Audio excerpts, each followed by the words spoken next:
Quando nós falamos em desafios da advocacia, sempre me parece oportuno nós pararmos um pouco e fazermos uma espécie de uma abstração para conseguir colocar em perspectiva o cenário no qual nós atuamos. E eu me permito fazer isso com vocês porque a rotina do dia a dia é tão instigante e massacrante que nós não temos tempo, muitas vezes, para parar um pouquinho, levantar a cabeça e ver o que está acontecendo. Mas nós precisamos disso, principalmente para quem quer dar conta desses novos desafios. Nós vimos na brilhante palestra do Dr. Alexandre da Rosa quantos desafios estão colocados para a advocacia criminal. E me parece fundamental também quem advoga na área trabalhista se dar conta que muitas inovações e muitos desafios estão se apresentando para nós.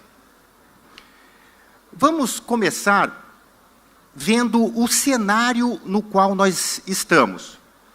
E, para isso, eu parto do pressuposto de que o Brasil, e não só na área trabalhista, tem uma legislação absolutamente analítica. Uma legislação que vem de uma tradição legislativa de exaurir a regulamentação da vida social. E, evidentemente, nós sabemos que quanto mais normas, maior a capacidade e a possibilidade de discussão do seu alcance, dos seus efeitos e assim por diante. Um outro aspecto que também merece uma atenção diz respeito a um pouco da cultura da sociedade brasileira, a cultura do jeitinho.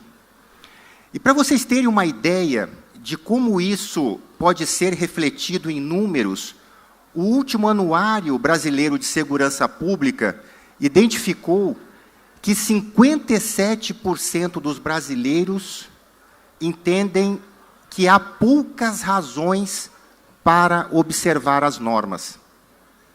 E vejam só, 81% entendem que é possível dar um jeitinho. Isso está entranhado na cultura do brasileiro. Quando nós nos deparamos com um comando normativo, nós sempre nos indagamos, será que é isso mesmo? Será que isso vale para todo mundo? Será que eu não estou num caso especial que me exclui da observância da norma? Então, vejam, nós temos uma legislação analítica e nós temos já uma cultura de não observar com muito rigor as normas que regem a nossa vida em sociedade. Isso reflete o quê? Que na justiça brasileira, nos 5 segmentos da justiça brasileira, a justiça estadual, a justiça do trabalho, a justiça federal, a justiça militar e a justiça eleitoral, tramitam mais de 102 milhões de processos. A gente tem ouvido muito esse número e talvez não dê conta de entender que isso significa mais um troféu para o Brasil como o país de maior judicialização dos conflitos jurídicos. 102 milhões de processos. Na Justiça do Trabalho, pegando o último relatório do CNJ, o ano base 2015, tramitaram na Justiça do Trabalho em 2015 mais de 9 milhões de processos, porque nós tivemos 5 milhões que vieram do ano anterior, entraram mais de 4 milhões de casos novos, e a Justiça do Trabalho fez um esforço e conseguiu julgar mais do que entrou, mas ainda fica um saldo perto de 5 milhões. Então, é um giro muito expressivo que merece uma atenção para quem quer pensar a sua inserção num cenário futuro na atividade da advocacia. Recentemente, o ministro Barroso, numa conferência no Reino Unido, trouxe essa informação que parece estarrecer os profissionais que atuam na área trabalhista, que o Brasil, apesar de ter 3% da população mundial, responde por 98% das ações trabalhistas. A origem, a fonte desse dado é muito questionável. Tem gente que diz que foi um empresário que buzinou no ouvido dele essa informação. Enfim, por um amor à ciência e para não passar também uma informação muito aberta, eu fui fazer uma pesquisa sobre esse aspecto e descobri uma defesa de tese na Universidade de Manchester, no Reino Unido, que trata exatamente sobre isso, sobre os conflitos de trabalho e as soluções externas de suas disputas. Porque, evidentemente, a gente não quer dizer aqui que o conflito não existirá. Nós temos que focar como que o conflito vai ser resolvido. E pode ser internamente por mecanismos da empresa ou externamente por intervenção jurisdicional.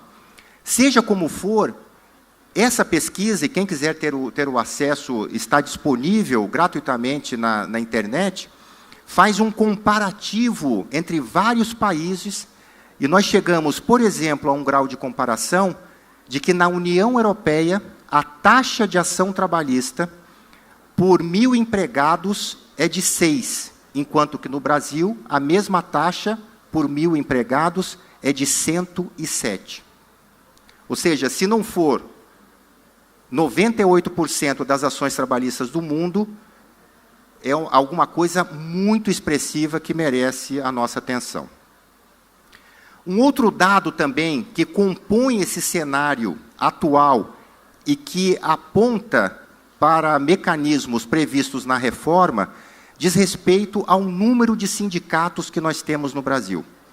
São mais de 16.500 sindicatos. Há hoje no Ministério do Trabalho mais de 2.500 pedidos novos de registro e são aprovados por ano, em média, 250 novos sindicatos. Então, nós temos uma inflação de sindicatos, por um lado, e, por outro, um déficit de representatividade. Nesse conjunto gigantesco de sindicatos, evidentemente que nós temos sindicatos sérios, representativos, comprometidos, mas também a gente percebe que há sindicatos pelegos que buscam a criação tão somente para ter acesso à contribuição sindical. Então, esse é o cenário também que nós estamos vendo. E quando nós tratamos de cenário, evidentemente aqui que eu não estou dizendo que isso é bom ou ruim. Isso aqui são dados da realidade que nós temos hoje. 70% desses sindicatos são sindicatos de trabalhadores e nós temos também sindicatos patronais. Os empregados, essa realidade que nós vemos dos conflitos trabalhistas, podem ser esclarecidos, bem assim, a grosso modo, por esses dados. Nós temos hoje, fechamos o início do ano, com quase 39 milhões de carteiras assinadas. Desse universo, mais de 12 milhões de trabalhadores terceirizados. Nós temos ali 93% dos trabalhadores na área urbana e desse universo, 20% somente de sindicalizados. Mas a gente precisa também focar no outro polo dessa relação, que é o empregador. Quando a gente fala na disputa entre o capital e o trabalho, é um pouco da cultura brasileira identificar o capital como se fosse sempre e só o grande capital. Mas se nós formos colocar uma lupa sobre essas informações, nós vamos perceber que das quase 20 milhões de empresas ativas no Brasil, nós temos 7 milhões de microempreendedores individuais, que é capitalista, que é empresa, é empregador. Se nós formos somar os microempreendedores individuais com os pequenos e médios empresários, o percentual vai para 93% das empresas ativas.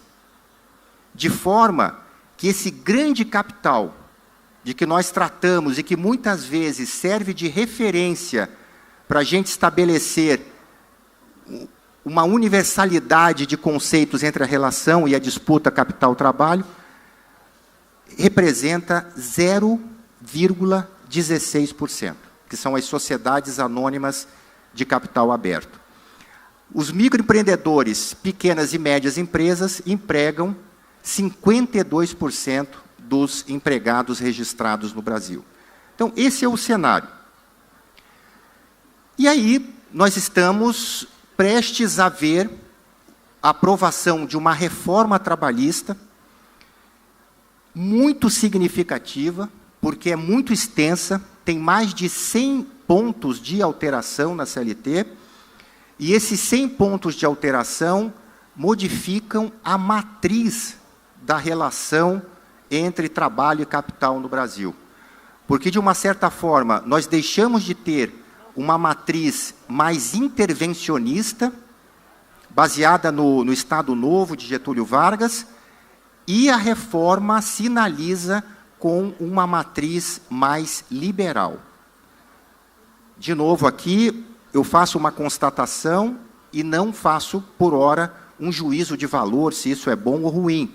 Mesmo porque aqui nós temos advogados empresariais, como também nós temos advogados que defendem trabalhadores. Então, as conclusões, com essas informações, cada um faz a sua. A reforma não afeta nenhum dispositivo constitucional.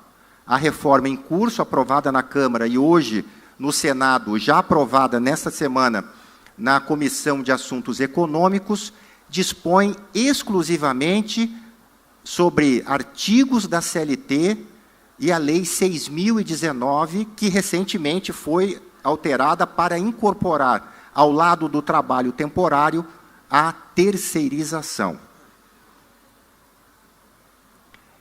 E eu vou passar aqui alguns pontos mais importantes dessa reforma.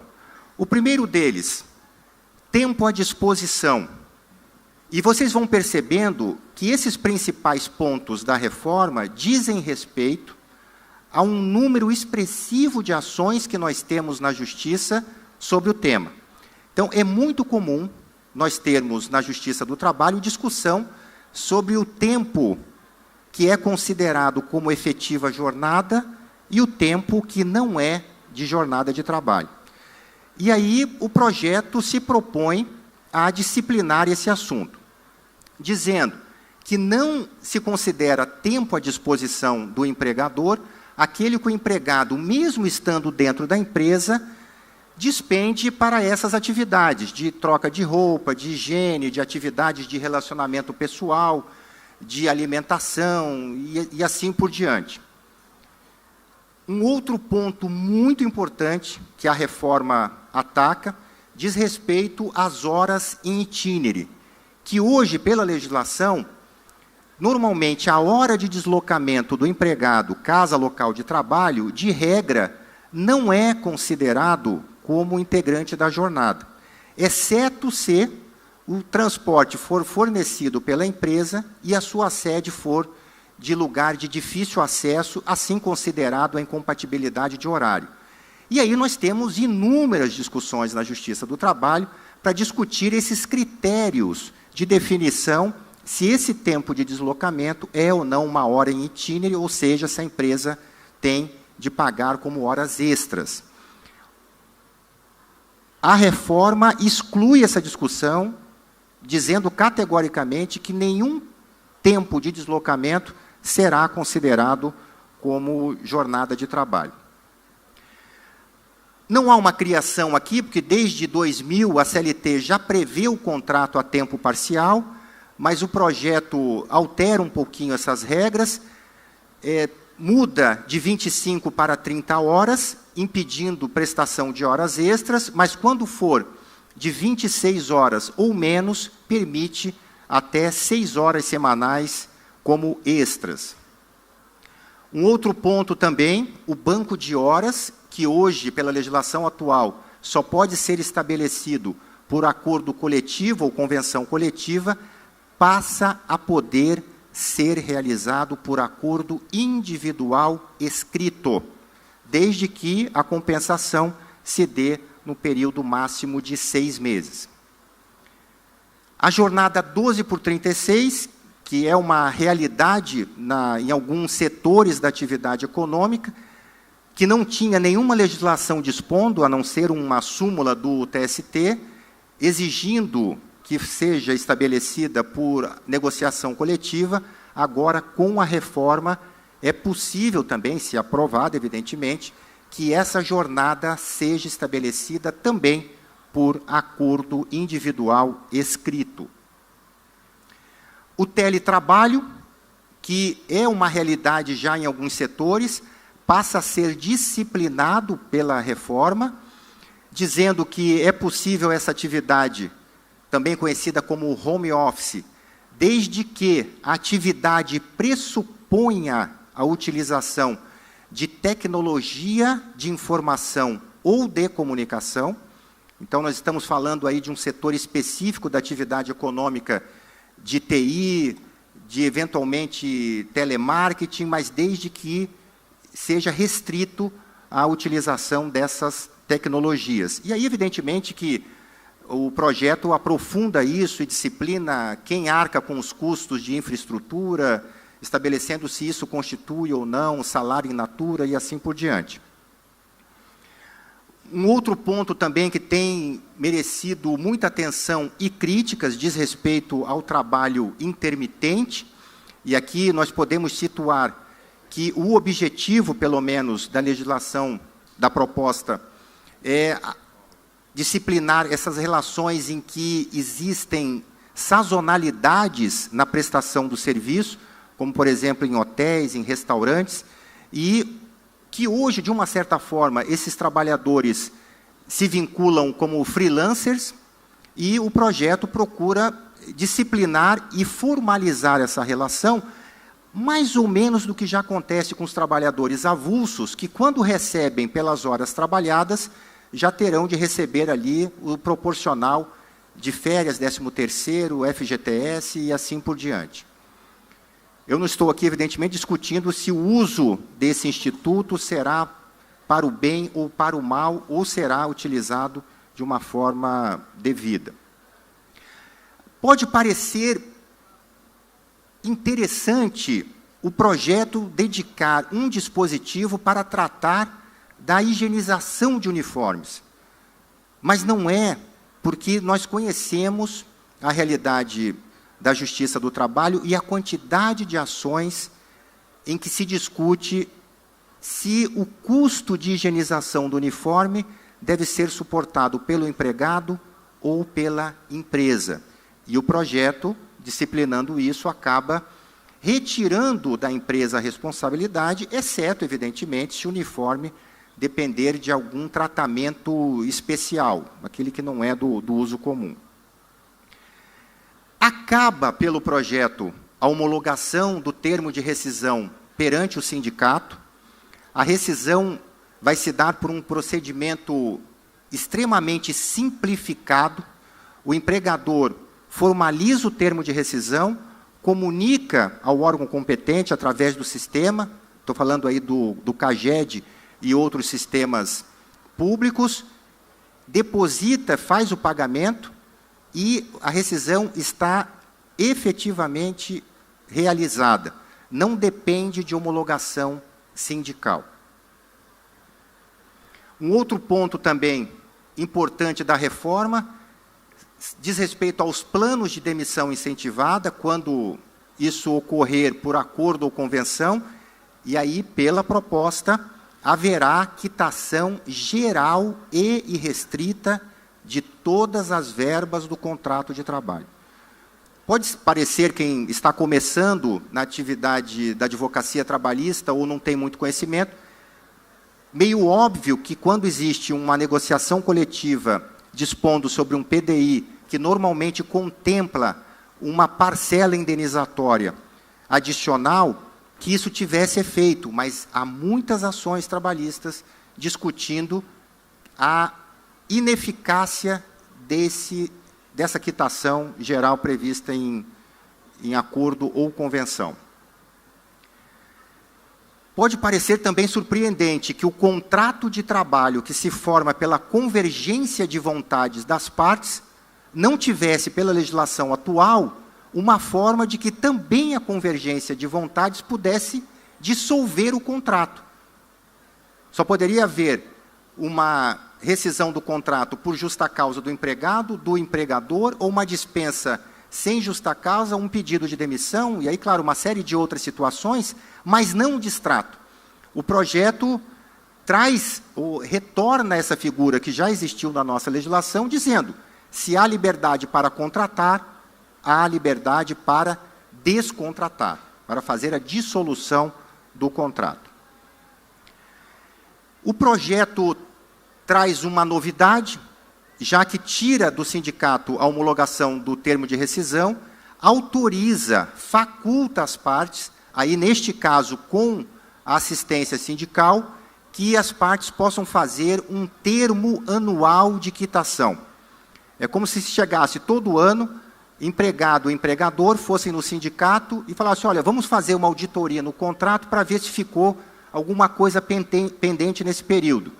As partes acertam se há alguma pendência ou declaram que não há, e aí se estabelece um termo de quitação com validade, e aí qualquer discussão só pode acontecer, evidentemente, se a proposta for aprovada, dali para frente. Dando cumprimento ao artigo 11 da Constituição, o projeto contempla e regulamenta de forma exaustiva a representação dos empregados nas empresas com mais de 200 empregados, estabelecendo critérios de eleição, de representação, de competência, etc. Um outro tema também muito sensível, a área trabalhista e a estrutura sindical, diz respeito à existência do imposto sindical, e pelo projeto que saiu da Câmara e foi para o Senado, a extinção, o fim da obrigatoriedade do imposto sindical, que passa a ser facultativo. Isso, se aprovado, não obstante as notícias de que esse é um ponto que já está sendo negociado com as centrais sindicais, porque nós sabemos que desse imposto sindical existe um rateio entre sindicatos, federações, confederações, e recentemente passaram também a dividir essa receita às centrais sindicais, e parte também vai para o governo federal. Então, se isso for aprovado, nós teremos um impacto no custeio do sistema sindical, cujos efeitos não se pode medir, mas seguramente haverá uma redução significativa do número de sindicatos que existem hoje no Brasil. No que tange a processo do trabalho, porque essa reforma enfrenta artigos do direito individual, do direito coletivo, mas também do processo do trabalho. A proposta traz um endurecimento com a gratuidade, estabelece que as custas processuais deverão ser arcadas pela parte, seja empregado, seja empregador, e no caso do empregado, faculta isenção para aquele empregado que recebe menos do que 40% do maior benefício do regime geral de previdência, e o maior benefício hoje é de 5.531,31. Então, o empregado que ganha até 40% desse valor pode ter a isenção de custas, desde que haja também comprovação da sua incapacidade para demandar sem comprometer sustento próprio ou da família. Também a proposta traz a responsabilidade da parte, seja empregado, seja empregador, pelos honorários periciais, quando sucumbente no objeto da perícia, independentemente de ter o deferimento da gratuidade de justiça. Algumas câmaras do nosso tribunal já têm deixado de isentar o trabalhador quando sucumbente no objeto da perícia, aplicando o novo CPC e a possibilidade de modulação da extensão e dos efeitos da gratuidade. Mas o projeto, se aprovado, estabelece um critério universal e objetivo quanto a isso. Traz uma demanda histórica da advocacia trabalhista, os honorários de sucumbência recíproca. Isso quer dizer que, se o autor da ação pede 10 e leva 5, ele recebe honorários de sucumbência sobre o que ganhou, mas passa a ser obrigado a pagar os honorários de sucumbência daquilo que foi sucumbente. E o projeto proíbe compensação, reconhecendo que essa verba é para o advogado que atuou no processo. Também passa a exigir, aqui atenção aos advogados que atuam no peticionamento em favor dos empregados, a quantificação do pedido, isso passa a ser um requisito da petição inicial. E ainda, o projeto vai longe, tem mais de 100 itens, trata de grupo econômico, da responsabilidade do sócio retirante, institui a prescrição intercorrente no processo do trabalho, num prazo de 2 anos, estabelece multa por não registros, faz uma planificação de valores máximo para indenização por danos morais, conforme a remuneração do empregado, responsabilidade do sucessor, incorporação da gratificação de função no caso de reversão para o cargo efetivo, enfim, uma série de outros pontos. É uma reforma muito extensa e que vai exigir, se aprovada e, ao que tudo indica, em curto período de tempo, uma leitura muito atenta de todos os operadores. Sobre um ponto também muito controvertido da reforma, nós temos a prevalência do negociado sobre o legislado.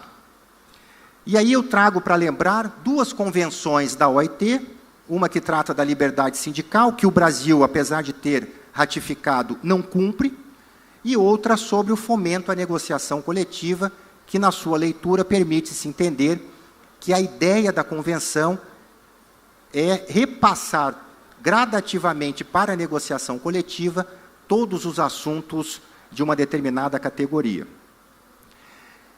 O que nós temos?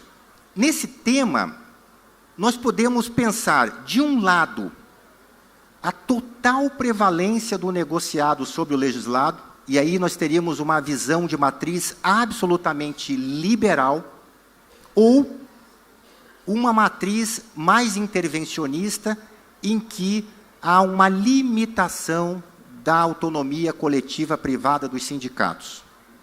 O que traz a proposta de reforma?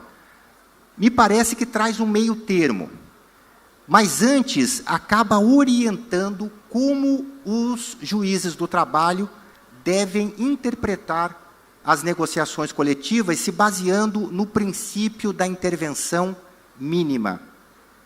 E aí remete ao Código Civil, que traz a validade, e veja, nós falamos de validade, não falamos de conteúdo, da convenção coletiva ou acordo, quando tiver agente capaz, objeto lícito e forma observada em lei. Quanto ao objeto lícito, a proposta traz 2 artigos, o 611-A e o 611-B.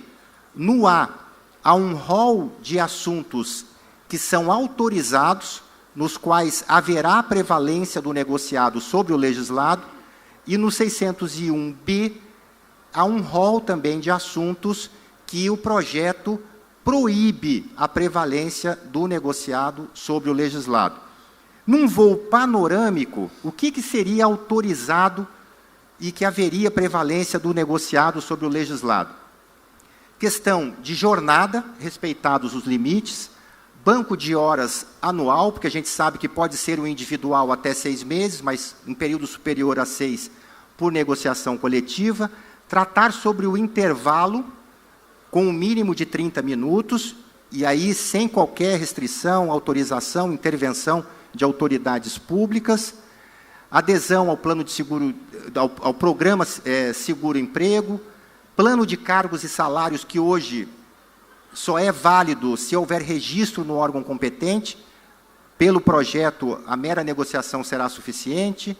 Regulamento empresarial, representação de trabalhadores na empresa, teletrabalho, sobreaviso, trabalho intermitente, produtividade com base em desempenho, troca de dias de feriados, e isso vai atacar muito essa discussão que existe sobre a possibilidade de abertura dos pequenos mercados em dias de feriado, enquadramento do grau de insalubridade, prorrogação da jornada em atividades insalubres sem licença da autoridade competente, participação nos lucros e resultados.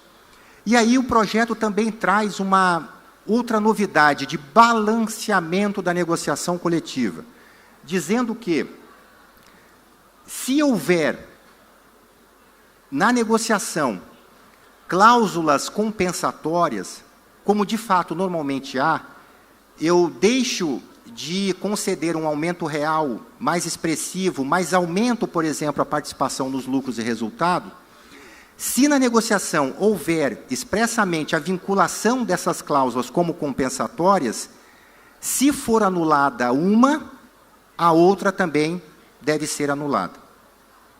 E em toda ação em que se discutir validade de cláusula decorrente de negociação coletiva, o projeto exige como litisconsorte necessário a atuação do advogado, seja ação individual ou coletiva. Mas também o projeto traz um rol de objetos ilícitos da negociação, e são esses: normas de identificação, seguro-desemprego, depósito no FGTS, salário mínimo, o valor nominal do 13º, muito embora a negociação vai poder disciplinar o pagamento de forma diversa, remuneração do trabalho noturno, proteção ao salário, salário família, repouso semanal, remuneração do serviço extraordinário, número de dias de férias, e aí tem outro dispositivo do projeto que autoriza o parcelamento em até 3 vezes e retira aquela proibição de não parcelamento para os menores de 18 e maiores de 50 anos de idade, licença maternidade, licença paternidade, todos esses assuntos são proibidos pela negociação coletiva, ou seja, sempre vai prevalecer o disposto na lei.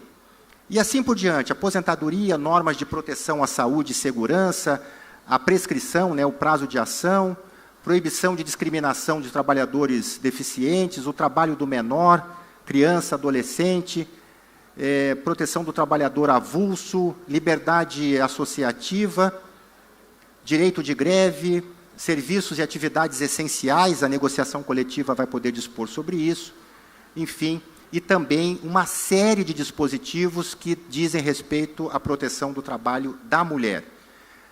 O parágrafo único do 611-B passaria, se aprovada a reforma, a dizer que não constitui norma de saúde e segurança as regras de duração do contrato, porque hoje isso é disposto em súmula do TST.